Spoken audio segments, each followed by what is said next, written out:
Hey everyone, welcome back to Film Viral. Shark Tank has been one of the most popular TV shows and is going quite well. The business deals and the judges sometimes end up to be working quite well and very successful too, but sometimes turn out to be the opposite and the investor is at a loss too. Apart from this, scams also happen on this show and the judges are sometimes unable to do anything to go back. Moreover, the deal you end up making on camera oftentimes isn't the deal you make off of camera. Without any further ado, let's take a look at some of the biggest scams on Shark Tank. Before we begin, make sure you subscribe to the channel and hit the bell icon so that you don't miss out on anything. Also, if you're a fan of the show, then do give this video a like. Number 1. No Phone Air. No Phone Air was introduced to judges, also known as sharks, on Shark Tank in Season 7 of the hit ABC show that lets entrepreneurs make business out of their products. The sharks invest in their business, and that is where their journey begins, or maybe ends. No Phone Air Company had the motto to reduce the use of cell phone in its avid and crazy users, as they were mainly considering the cons through this device. The founders of No Phone Air Company, Chris Sheldon, Van Gold, Ingmar Larsen, and Ben Langeveld, insisted it to be a great way to combat this phone addiction, which is rising every moment in teenagers. The founders of No Phone Air Company then came to the sharks and asked for $25,000 for 25% equity in the company, but none of the sharks thought this investment to be attractive enough to invest in. Eventually, none of them were interested in investing in it, and it turned out to be a great decision as the company is nowhere to be seen. Also, it only seems as a scam after all this time. Number 2. Throx. Edwin Heavens, the mind between the idea of Throx, has appeared in 1 or 2 short films, and he was also seen in international film festival. He realized that a lot of people lose one of their socks, which made them throw away the other one, and that is a total waste of money. To be honest, this happens to each one of us, but we never came up with a solution. Although, we had to throw away the last piece, but we usually didn't care.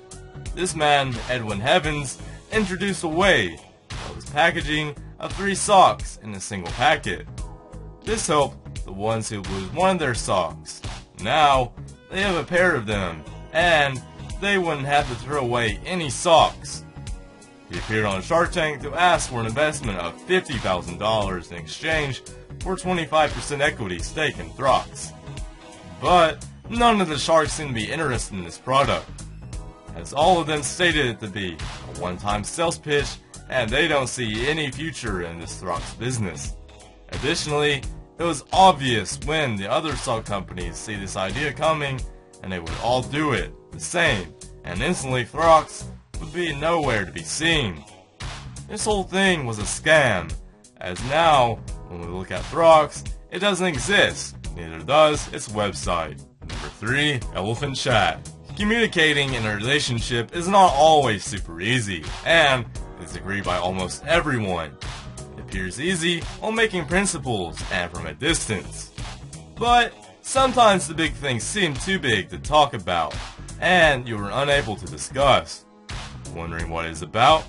This elephant chat cube is a plastic transparent box, which has a stuffed elephant in it, and this plastic box is covered in a popcorn box. The product is for couples who face trouble in communicating their problems. They would have to uncover the transparent box with a stuffed elephant, and that would mean they have something serious to talk about. The sharks thought it to be a waste of investment, as they were selling this piece for $60. All of them didn't see a single thing that was worth $60. No one would be foolish enough to spend their money on this. Number 4. Squirrel Boss. Squirrel Boss is a solution to the problem of keeping squirrels from climbing and eating the bird seeds in the bird feeder. This feeder looks like a normal vertical hanging bird feeder, but it is a company with a remote that gives the squirrel a harmless static shock when it causes the squirrel to run away and leave the bird feeder.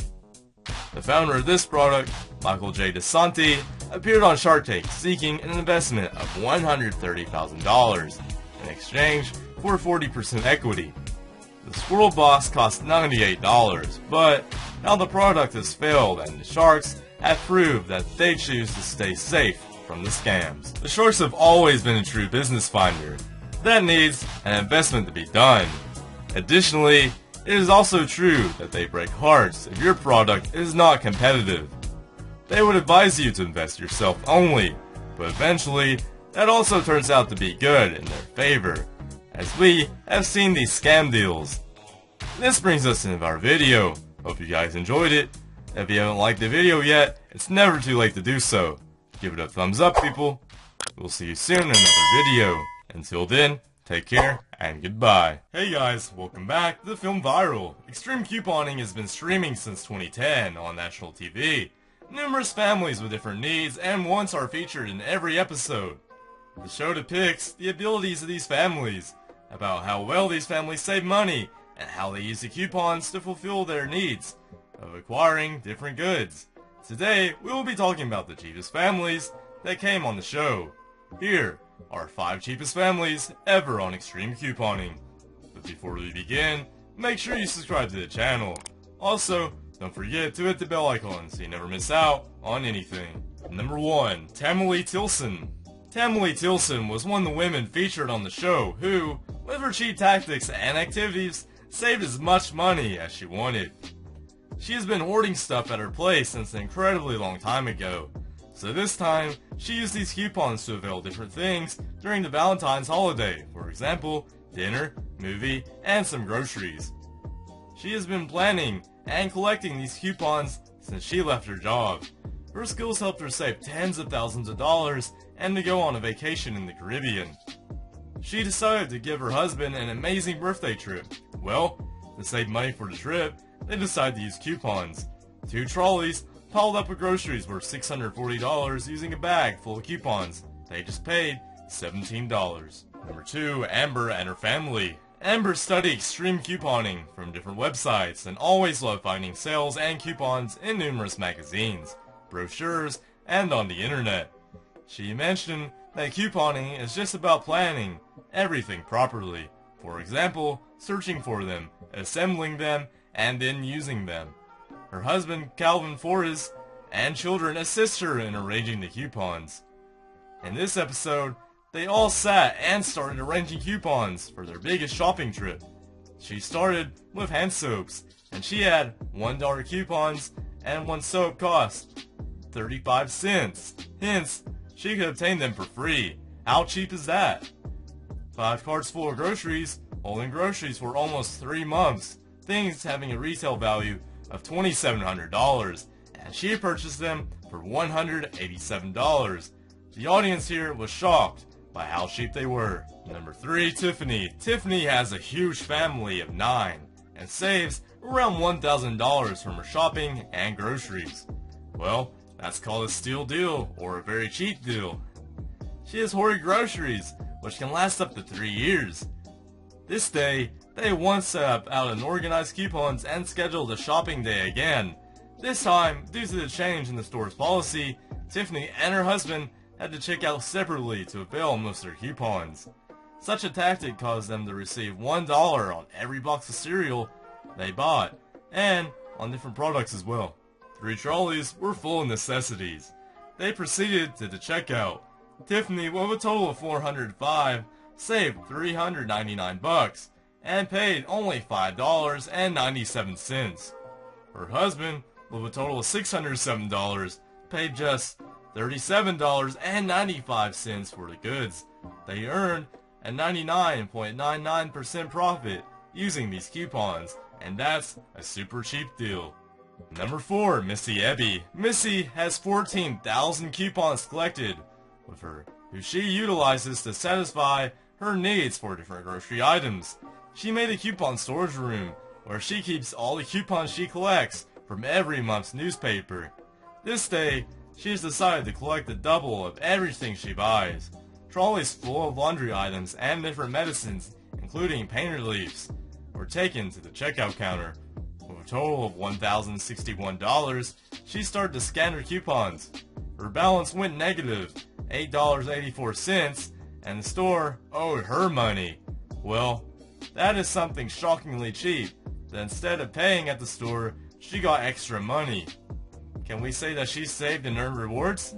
Number 5. Mary Ann. She is an addict to coupons. Her husband states that she collects coupons, as if it's no one else's business. She named her stockpile her mini grocery store. She states that I want to turn every person of this community into a couponer. This time, she takes an influence of hers on a huge shopping trip. Mary Ann, accompanied by her friends, drags 2 trolleys filled with grocery items to the checkout counter. The trolley was overloaded with pies and other edible stuff. The bill reached $617 retail total. And now, here comes the coupon. One of the coupons took down the $617 worth of groceries to $1.39. That's called cheap buying and a 99% savings. She wants everyone to acquire these inexpensive ways of saving money and utilizing more and more goods and services out there. So by now, you have a list of the cheapest families that were featured on the show. Well, we see people on this show are called hoarders, and hoarding is kind of a psychological disorder. It's just like the society's perception that they are cheap, but in reality, they are sensible individuals who pile up useful items for undesirable conditions. Do give a watch to these episodes of the show. This brings us to the end of our video. Hope you guys enjoyed it. Well, if you did, then let us know by giving it a thumbs up. We'll see you soon in another video. Until then, take care and goodbye.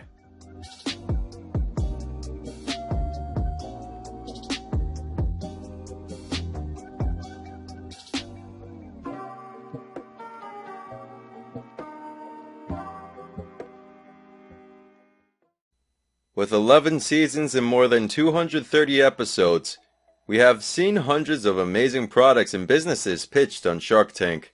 While some of the participants failed to impress the investors and could not get an investment, there were some business owners who ended up getting huge amounts of investments, mentoring, and access to the industry contacts of the sharks. Many of these companies that succeeded in getting suitable deals were successful during the subsequent years. However, there were some companies that were wildly successful and changed the lives of their owners forever.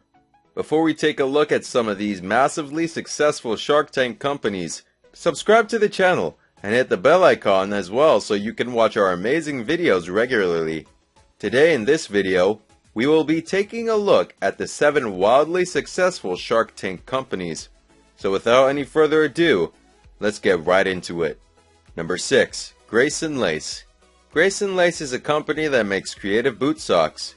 When the founders, Melissa and Rick Hynant, pitched their company on the show, Barbara Corcoran seemed very interested and ended up investing $175,000 for a 10% equity stake.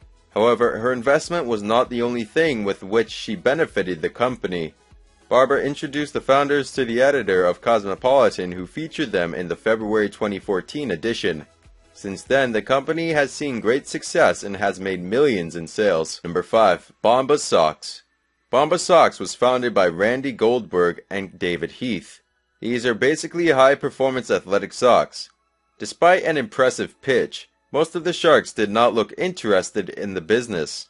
Only Draymond John was interested in investing, and he offered the founders $200,000 for a 17.5% stake.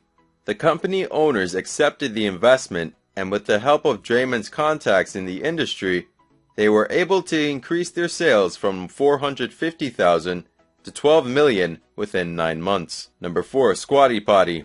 Squatty Potty was one product that made many people laugh because of its nature and amusing presentation, but it surely solved one of the biggest problems with the toilet system. Invented by Bobby Edwards and his mother, Judy, Squatty Potty is basically a stool that allows people to lift their legs into a squatting position while sitting on a toilet seat. This leads to a much more natural position for taking care of one's business and obviously has some medical benefits. When the investors pitched the product on Shark Tank, they surely got the attention of the sharks and ended up making a deal with Lori Grainer, who invested $350,000 in the company for 10% stake. What happened to Squatty Potty afterwards? Well, it became a bestseller, making the investors millionaires. Number 3. Lola Cup. Sucking up the last few drops of liquid in a juice can or bottle using a straw is often a big hassle. A married couple, Mark and Hannah Lim, tried to solve this problem by inventing Lola Cup, which is a valve-free straw cup. It features a special straw that allows the person drinking the liquid to suck up every single drop of the liquid with ease. The inventors of the product made a deal with Robert Herjavec and Mark Cuban for $100,000 for 40% stake in the business.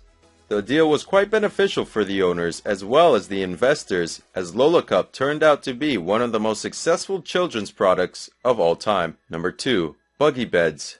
Maria Curcio and Veronica Perlongo invented a unique system for the dedication of bed bugs. Their system was quite effective and they were able to impress the sharks with their pitch. They got a combined investment of $250,000 from all the 5 sharks who had an equal share. Using this investment and some help from the sharks, the founders of the company were able to make sales worth more than $1.2 million in 2016 alone. Since then, the sales have grown further and Buggy Beds is now available all over the world. Number 1. Scrub Daddy. Scrub Daddy might seem like an ordinary scrub with a smiling face on it, but believe it or not, more than 10 million units of this little product have been sold. The founder of Scrub Daddy, Aaron Krause, pitched his product on the show in 2012 and made a deal with Lori Grainer. At that time, Lori had promised Aaron that she would make him a millionaire, and this is exactly what happened. The queen of QVC made Scrub Daddy a household name. With more than $50 million in sales, we are quite sure that Aaron would definitely be a multi-millionaire by now. We hope you enjoyed today's video. Do thumbs up the video and hit the subscribe button as well. We will see you guys in the next one. Goodbye. Life is an endless struggle, but for some it can end in disasters. And if luck does not support you, your hard work may also fall in vain. So here are a few stories of people experiencing the worst of physical struggles. So without wasting any more time, let's jump into the video. These are 600-pound life stories that didn't end well. Number 1. Robert Butchell. Robert Butchell was on one of the episodes of the TV show My 600-Pound Life. His situation was quite terrible from the start of the episode. It was only a small matter of time before Dr. Now discovered that along with weighing 850 pounds, Robert was also addicted to painkillers such as Dilaudid. And although he had a very unstable start, Robert gradually gained control of his obsessive habit of overeating. And he had quite a lot of love at his side, which includes the love of his fiancée, Catherine, and his mother. Dr. Now put him under watchful care and helped him to lose 350 pounds, which included the removal of his lymphedema mass surgically. But the bad part comes up now. The removal of the mass got Robert to feel very depressed, and he started longing for painkillers all over again. He used the method of tearing open his stitches in hopes to get more of the painkillers, which led to the unfortunate event of Robert's death at the end of 2017 due to a heart attack. Dr. Now clearly blamed the medical system for his involvement in Robert's addiction to painkillers that ultimately led to his death. Number 2. Sean Milliken. The start of Sean's weight loss journey was quite rocky, but soon enough it appeared as if he was going towards the right direction of losing weight. He used to be 900 pounds initially, and was typically immobile. Gradually, however, he started changing his lifestyle and even got weight loss surgery. This helped him to lose loads of pounds, and also helped him reclaim his ability to walk. And it was clearly evident that Robert was putting in effort. The luck, however, didn't seem to help Robert through his hard work, as a great tragedy struck him in 2018. Robert's mother had a renal failure, which led to her passing away. And being extremely close to his mother, Robert was devastated. She was also the one that was supporting him, so he had no choice but to move out of his apartment in Houston, and hence was stuck in quite a difficult and stressful situation. Robert couldn't handle these situations, and soon enough passed away in the hospital in February 2019 due to complications from an infection. Number 3. Kelly Mason. Dr. Now is a ray of hope for overweight patients. Kelly Mason is one of those people who came to Dr. Now in dire need to turn her life around in the best possible way. At her arrival, it was discovered that she had quite a lot of health issues that she was already dealing with. These included a blood clot in her leg, high blood pressure, arthritis, type 2 diabetes, reflux, thyroid problems, and heart problems. Kelly was immediately admitted to the hospital where Dr. Now helped her lose more than 200 pounds. Next, with her weight loss surgery, she had lost another 100 pounds. Once she was discharged, she was quite hopeful about her situation and she pled to continue her exercise regimen and diet with devotion. However, Kelly's heart just couldn't take any more burden than it already had, leading her to pass away in February 2019. It happened during her sleep in the period of filming. Dr. Now considered her a steadfast fighter who did not go back to her old bad habits. Number 4. James L.B. Bonner. James L.B. Bonner was one of the fans' favorite stars to show up in My 600 Pound Life. He was struggling with alcohol and food addiction. And after an ATV crash, he lost a foot and gained a lot of weight till he weighed 650 pounds. He was not able to take care of himself and had to live with his parents, which led to him having to go to Dr. Now and seek help. And as the episode proceeded, James's efforts seemed to be showing good results, and by the end of the episode he had lost about half of his original weight. He was focused on his diet and strictly followed his exercise regimen. His popularity was escalating quickly, and he became a growing social media star, having around 8,000 followers on Facebook. He was doing so great and losing weight in a right manner, leading to the TLC putting a ban on his videos, and photo sharing, which would have led to a spoilage of the further follow-up episodes. However, sadly, there could be no follow-up episode because James committed suicide in 2018. Being 30 years old at the time. He simply inflicted a gunshot to his head. The public is not aware of the exact reason that led him to end his life. It was quite an unfortunate end for these people. Life is unfair, and for some people it is no less than living in hell. Give the video a thumbs up. Also, for more videos, make sure you subscribe to the channel. See you guys soon. Goodbye! 90 Days Fiancé couples who shouldn't have bothered. Hey guys, welcome back to Film Viral. The reality show has seen many successful couples in its 7 seasons.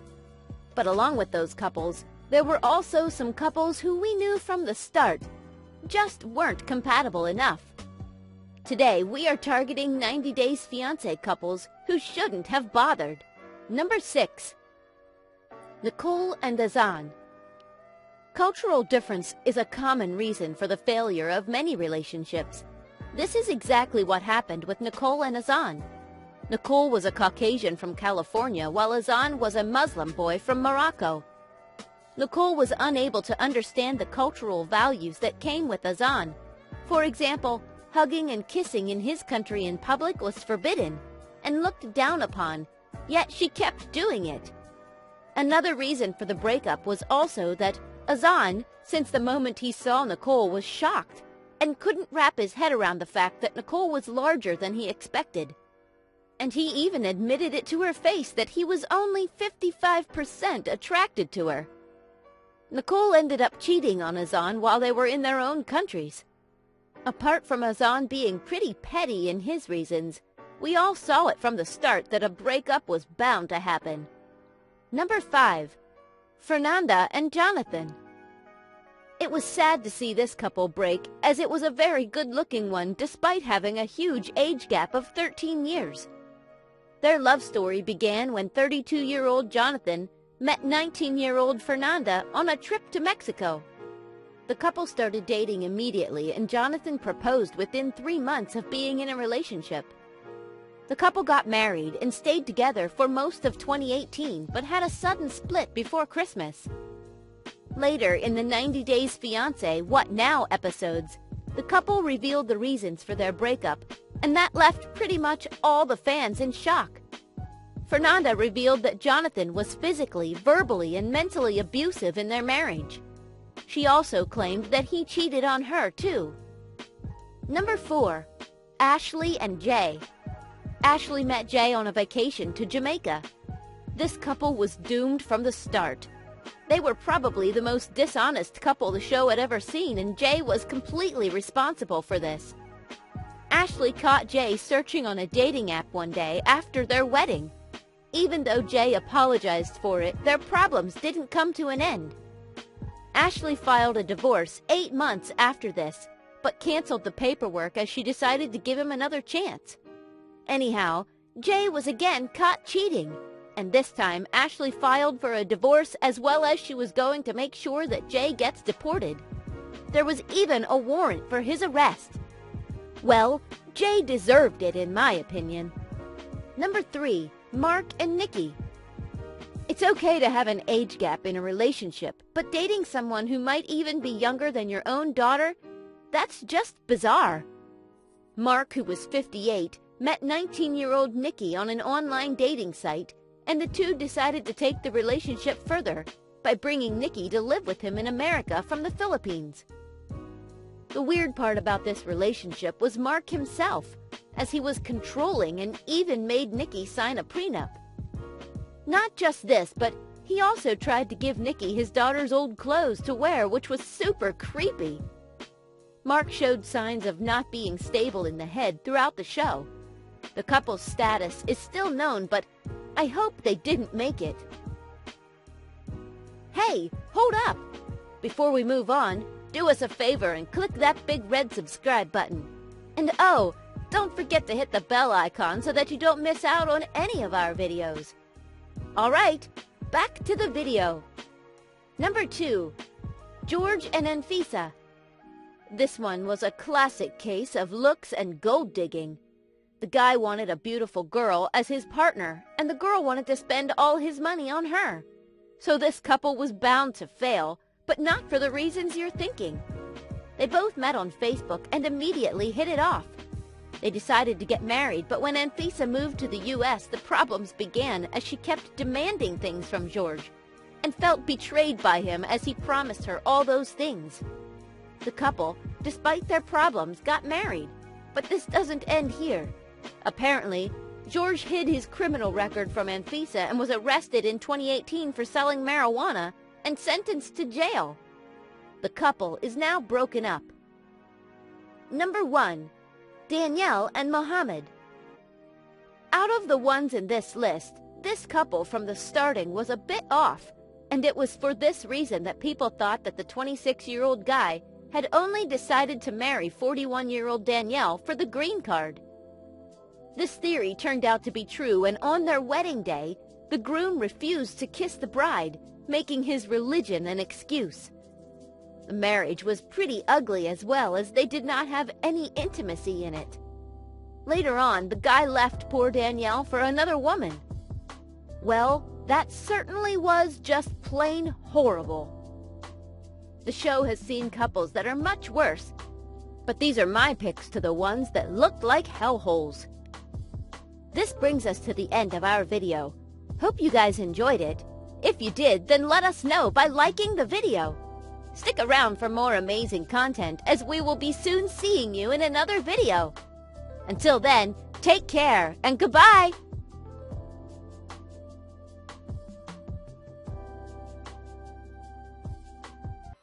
Dr. Phil is known as a remarkable TV host besides being a doctor of clinical psychology. He resolves the issues of the common people through communication and understanding their minds. But very often, he comes across people that leave him speechless because of their actions.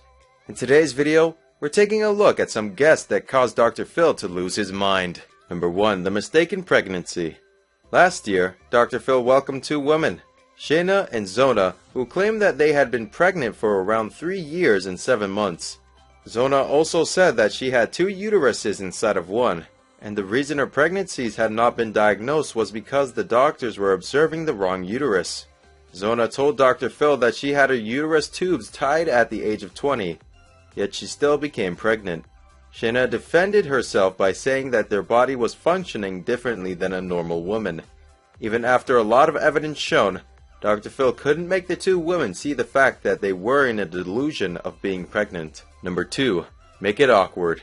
Lindsay Lohan has been a popular actress over the years, but her actions have been a matter of controversy for a long time. And according to Lindsay, her mother Dina has had a major role to play in her actions.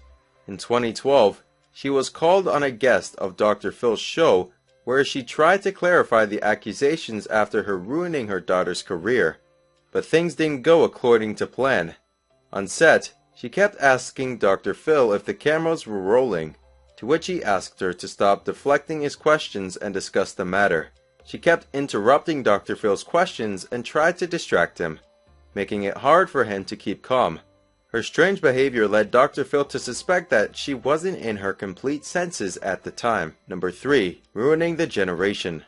Eliza, a 43-year-old mother of 2 kids, started drinking after she lost her husband in a tragic accident that sent him in a coma 2 times. Her family stated that she was losing her mental stability as she was drinking and partying most of the time. What's more, she came back home with men even though her kids were staying at home with her. When Dr. Phil talked to her about her problems, she denied being an alcoholic.